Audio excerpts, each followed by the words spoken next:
তোমরা দেখতে পাচ্ছ এই ইস্টম্যানের লিথিয়াম চার্জার আমার কাছে রিপেয়ারিং হতে এসছে। তো লিড অ্যাসিড আর এর মধ্যে কোনো পার্থক্য নেই। যদি দেখো সব একই কম্পোনেন্ট।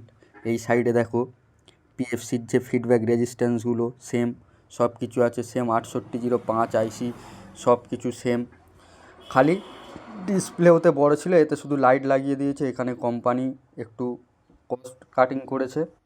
আর এখানে রিভার্স ডায়োড লাগিয়েছে, ভোল্টেজ যাতে না রিভার্সে যায়। বাকি সব ডায়াগ্রাম থেকে শুরু করে সব কিছুই টোটালি সেম আছে, ঠিক আছে, সব কিছুই সেম আছে। আর এটা লিথিয়াম চার্জার কি না তোমাদের আমি দেখিয়ে দিচ্ছি, যদি দেখতে পারো। ম্যাক্সিমাম আউটপুট 25 অ্যাম্পিয়ার আর ম্যাক্সিমাম আউটপুট ভোল্টেজ 57.4, মানে যেখানে আমাদের 65 ভোল্ট থাকে লিড অ্যাসিড ব্যাটারিতে। আর এর সামনে থেকে দেখতে এরকম, আর সামনে একটা এক্সট্রা ফিউজ লাগিয়েছে।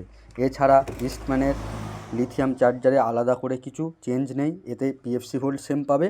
খালি আউটপুট ভোল্ট আমরা যেটা 65 পেতাম সেটা এতে 58-57 এরকম পাবো। হ্যাঁ, তবে একটা জিনিস মাথায় রাখতে হবে, আমরা লিড অ্যাসিড ব্যাটারিতে যেমন বিনা লোডে আমাদের আউটপুট ভোল্টেজ আসতো 65, কিন্তু এখানে বিনা লোডে আউটপুট ভোল্টেজ একটু কম আসতে পারে। লোড দেওয়ার পরে 57-58 কাছে আউটপুট ভোল্টেজ চলে আসবে।